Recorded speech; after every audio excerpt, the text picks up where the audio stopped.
amigos, muito boa tarde. Aqui é o Wagner Borges falando. Estamos começando o programa Viagem Espiritual aqui pelos 95.7 FM da Rádio Mundial de São Paulo. Nosso programa de todos os domingos, de 12h30 até às 13 horas. Como sempre faço, abri o programa com uma linda canção. Hoje vocês escutaram o Yes, a grande banda inglesa de rock progressivo. Esse CD se chama The Ladder, um CD lançado no ano de 1999. Vocês escutaram a segunda faixa do disco. O programa aqui está sendo gravado aqui na câmera. Eu estou mostrando a capa aqui para o pessoal que estiver assistindo em vídeo, tá? A capa do disco do Yes. Inclusive esse disco chegou a sair no Brasil. Hoje é um pouco mais difícil de achar, mas quem sabe, se vocês procurando aí com jeitinho, consegue achar a edição nacional e mais barata desse trabalho. Está aqui comigo o nosso amigo Ricardo, na parte técnica, dando suporte hoje. E, inclusive, o Ricardo também gosta muito do Yes e ele já pegou as músicas principais, jogou ele no computador dele para ouvir depois, né, Ricardo? O Ricardo também é fã do Yes. Pessoal, vamos lá. Eu estou aqui com uma série de perguntas que eu deixei anotadas aí ao longo dos meses, perguntas variadas que às vezes chegam por e-mail, ou pessoas me perguntam durante uma palestra ou um curso e falam: olha, Wagner, eu escuto lá o seu programa, sabe, você pode responder tal pergunta lá no ar? Então, às vezes, a pessoa que faz a pergunta, ela faz em nome de um grupo inteiro do qual ela participa, porque muitos grupos mediúnicos, meditativos, de várias coisas, escutam o programa também, os seus componentes. Então, às vezes, uma pergunta tira a resposta de um grupo inteiro. E aí eu selecionei aqui, resumidamente, várias dessas perguntas e apontamentos e vou desenvolver as respostas no programa de hoje, tá bom? Outra coisa, nós estamos aqui no estúdio novo, que ele é um pouco mais escuro. Então, algumas pessoas que assistem as gravações no YouTube falaram assim: olha, tá mais escuro não, é o ambiente aqui, as paredes, né, de isolamento são escuras, a acústica aqui inclusive é melhor. Quando o programa é feito no outro estúdio, ali é lâmpadas mais claras e a decoração é branquinha. Só para vocês não estranharem, são dois estúdios que são utilizados dependendo da agenda aqui dos apresentadores da rádio, se é feito ao vivo ou gravado. E aqui eu estou notando, viu, Ricardo? Tem uma luz forte branca aqui em cima, ela bate no meu cabelo, rebate, o cabelo fica branquinho. Você já reparou isso? Eu estou olhando aqui no outro programa, eu tinha notado, não? O cabelo parece que ficou grisalho. Ainda não, tá ficando mais devagarzinho, é a luz batendo e rebatendo, né, o Ricardo? O Ricardo é esperto, ele tá de boné para não dar esse rebate de claridade na cabeça dele, né? Bom, a hora que ficar branco, ficou, eu tô na boa com isso aí, mas por enquanto ainda não. Vamos lá. Gente, começando essas respostas, tá? Uma pergunta recorrente, muitas pessoas fazem essa pergunta para mim, é sobre a utilização de incenso. Se isso ajuda nas saídas do corpo, ou se acender um incenso melhora mesmo o ambiente. Vamos lá. Na questão das saídas do corpo, não ajuda em nada, nem atrapalha. Na questão da proteção de um ambiente, a mesma coisa. Veja, em primeiro lugar, eu gosto de incenso, principalmente incenso de sândalo. Ontem mesmo fiz um trabalho de energia e deixei um incenso aceso.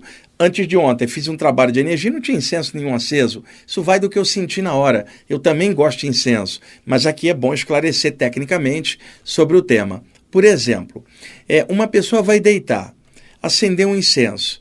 Ela sente alguma coisa, fica com medo danado.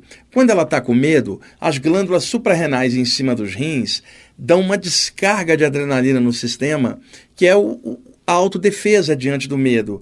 Essa carga de adrenalina acelera o batimento, né? Enrijece a musculatura, deixa o corpo preparado para a batalha ou para a fuga diante do motivo do perigo. Então você colocou um incenso. De repente você sentiu alguma coisa, a adrenalina subiu, essa adrenalina toda vai empatar qualquer relaxamento. Conclusão, o incenso está aceso, não está ajudando nada. Ajudaria mais se você não tivesse medo do invisível e relaxasse. Então, há muito mito em cima disso tudo. Agora, psicologicamente, pode ser que uma pessoa acenda o incenso e se sinta bem com aquilo, pense em alguma coisa maior. Por exemplo, alguém acende um incenso e pensa no Deus Shiva, ou pensa em Krishna, sei lá, né? E isso favorece a ela um relaxamento. Mas aí é o lado psicológico dela, não é a ação qualquer, energético ou espiritual do incenso sobre a energia dela. Isso aí eu posso afirmar para vocês com toda certeza, porque eu também gosto de incenso e não me ajuda e nem me atrapalha na relação das saídas do corpo. Impacta mais o meu estado íntimo, o que eu penso, o que eu sinto e como eu estou naquele momento. Na questão de melhorar ambientes, isso é relativo. Então imagina, uma casa que tem muita briga, as pessoas estão toda hora discutindo, quebrando pau, falando mal umas das outras. Você acender o incenso não vai alterar o clima das formas mentais, as formas de pensamento gravitantes no ar, oriundas da briga. Não adianta nada.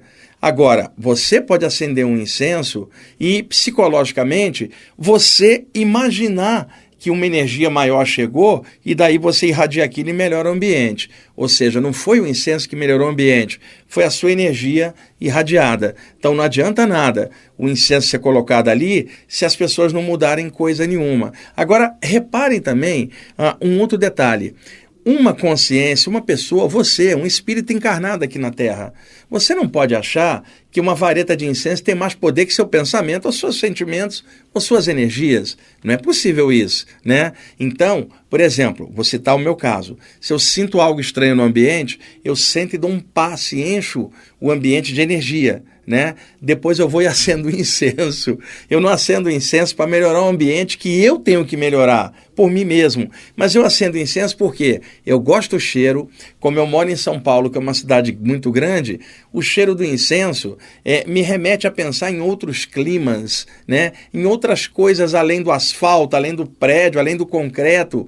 E isso acaba sendo uma coisa lúdica, boa para você, no sentido estado íntimo de consciência. Nesse sentido, sim. Mas o ambiente está estranho? Enche de luz. Depois acende o incenso e vai meditar, né? Mas o principal é a sua irradiação de energia, vale muito mais do que uma varetinha acesa. E uma coisa que eu vou falar agora que pode surpreender vocês. Na Índia, se diz que o cheiro do sândalo, incenso de sândalo, é evocativo do deus Shiva.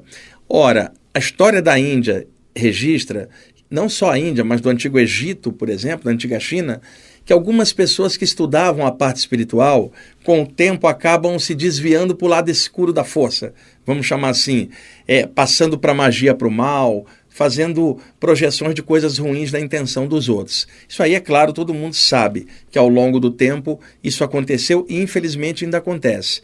Então, muitos desses caras que estão fazendo alguma coisa ruim também acendem incenso.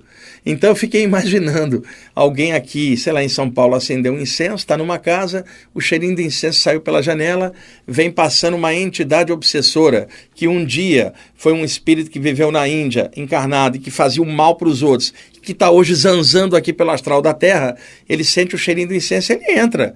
E não vai melhorar seu ambiente em nada, porque ele estava acostumado com incenso lá para fazer coisa ruim. Eu estou dando esse exemplo para vocês entenderem que o incenso não é bom ou ruim.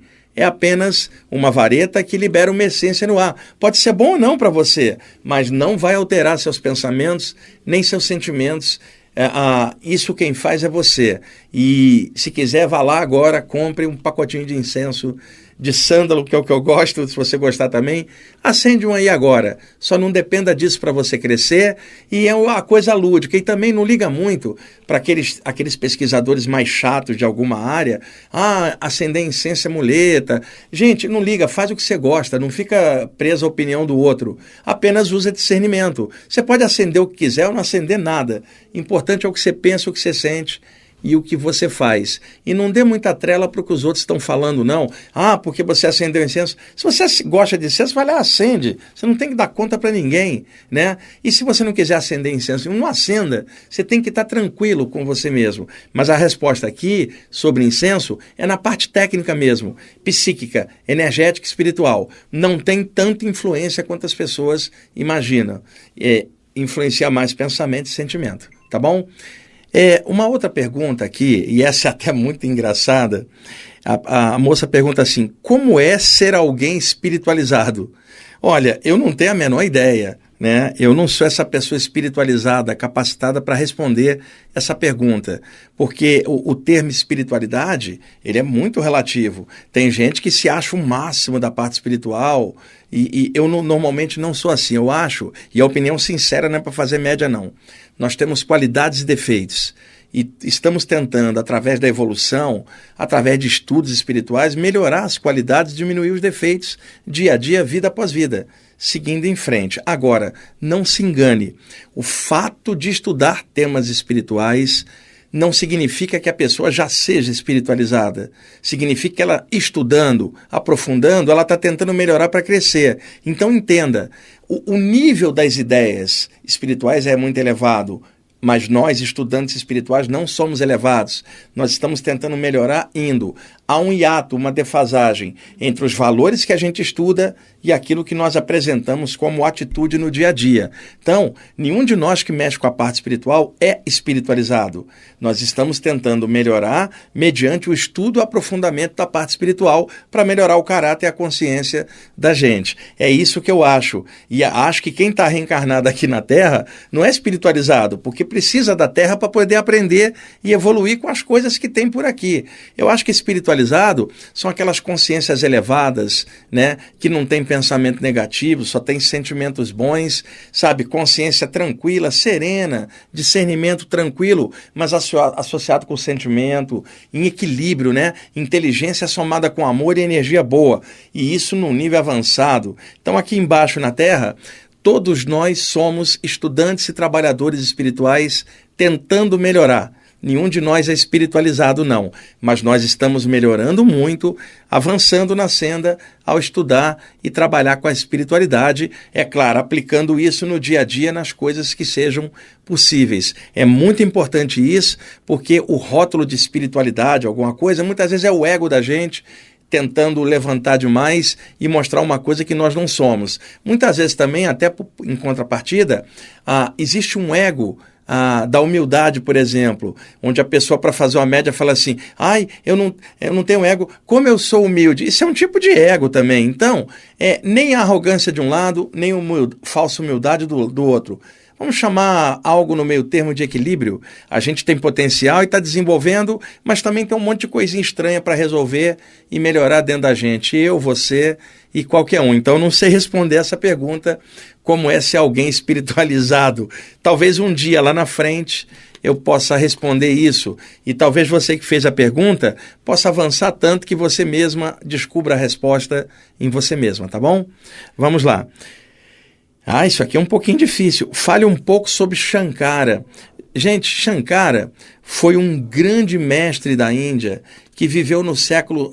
há controvérsia, século 7, 8 ou 9 depois de Cristo. Não se sabe exatamente a data. Fica mais ou menos ali, 700 depois de Cristo, 800 ou 900. O Shankara é autor de diversas obras clássicas do hinduísmo, incluindo o livro fantástico Vivekachudamani. A tradução é A Joia do Supremo Discernimento.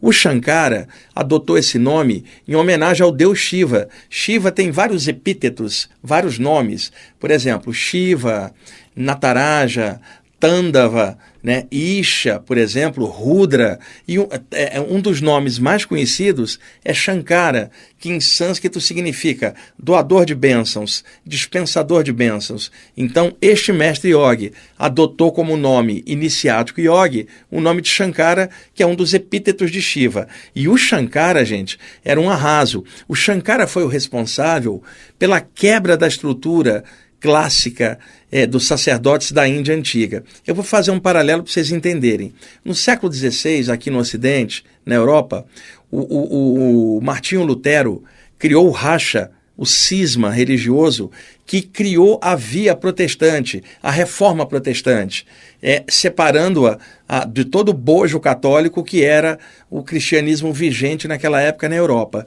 Então você diz assim, ele criou um cisma, um racha, e aí na linha católica vigente surgiu uma outra linha dissidente, no caso o protestantismo, né? Então ele é considerado divisor de águas ali. No caso o Shankara, ele é considerado divisor de águas na Índia, daquilo que era chamado antigamente de brahmanismo para o moderno hinduísmo. Depois do Shankara, tudo mudou. E por que mudou? Na época de Shankara, os sacerdotes eram muito corrompidos, muito corruptos. Então você tinha os sacerdotes bem gordos e a população caindo de fome e o pessoal ainda exigindo colaboração para manter os templos limpos, né, bem abastecidos, e a população caindo de fome. Havia uma exploração enorme, um controle de massas baseado na superstição e na ignorância muito grande. Aliás, essa história me parece recorrente e comum em várias outras culturas também.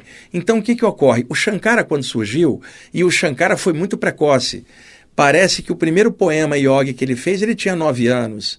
Aos 12 anos, ele fez um poema chamado Moha Mudgaram, maravilhoso. E aos 17, ele publicou o Vivekachudamani, que é o clássico dele. Então, o que ocorre? O Shankara era um cara tão bacana e ele seguia muito os Upanishads, o ensinamento dos rishis da antiga Índia, os grandes sábios, que falavam de Brahman, o absoluto em todas as coisas. E era comum a afirmação, tudo é Brahman, o todo está em tudo, né? O espírito, o Atman, é a centelha vital de Brahman manifestada, tudo é Brahman, Brahman está em tudo, Brahman é um.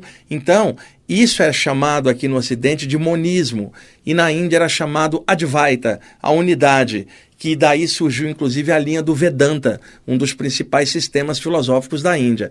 O Shankara seguia muito a linha Advaita e os Upanishads, e ele falava muito em Brahman, o Atman, que é o espírito, o Om, que é o mantra da energia do todo que está em todas as coisas. Então, o Shankara, vou citar 2 fatos só para vocês terem uma ideia. Falava, o todo está em tudo, Brahman está em tudo. Chegava um sacerdote e falava assim, escuta, Shankara, vamos fazer um ritual ali do fogo, vamos jogar mirra e incenso na fogueira para agradar os deuses, para que a gente tenha uma nova colheita boa, para que os deuses possam abençoar a nossa cidade, o nosso povo. E aí o Shankara falava assim, eu não vou acender nenhuma fogueira lá fora, eu vou fazer o seguinte, eu vou mergulhar na meditação, vou entrar profundamente no meu coração, ali eu acendo a fogueira do discernimento e queimo todas as minhas tolices na reflexão ponderada e serena da meditação. Então eu prefiro a minha fogueira de dentro que a sua fogueira de fora. Então ele tirou aquela coisa da divindade lá fora e trouxe para dentro do coração, Ricardo, uma coisa linda. E também o pessoal falava, vamos, por exemplo, o divino está em tudo, vamos lá no nosso templo adorar o divino. E aí o Shankara falava, se o divino está em tudo, ele está dentro de uma partícula de areia qualquer, ele está na imensidão universal, Deus está em todas as coisas. Se está em todas as coisas, também está dentro de mim. Então vou buscar esse Deus no meu coração e não no teu altar. Então ele tirou a noção da divindade lá no templo e trouxe a divindade viva para dentro do coração. Esse era o grande Shankara, o cara que criou o racha ali e trouxe uma nova ideia mais arejada da divindade sem o intermediário, diretamente na pessoa. E eu sou muito admirador do Shankara e, assim, valeria até a pena fazer um programa 1 hora sobre ele, mas eu acho que por hoje deu para explicar algumas coisinhas sobre ele. Ricardo, estamos em cima já da hora? Já se adiantou o relógio, cara? Olha, o Ricardo aprendeu com o Evaldo, ele adianta o relógio. Bom, eu vou deixar as perguntas seguintes para os próximos programas, tem um monte, só que, como na semana que vem é Natal, eu vou deixar um especial musical que eu já havia prometido uns meses atrás, da Ragani, uma vocalista indiana que canta mantras. Eu vou tirar uma folga, gente, tá? Vou deixar então um especial musical para o próximo programa e depois a gente faz a sequência respondendo essas perguntas, tá bom? Muito obrigado pela audiência de vocês. Até mais.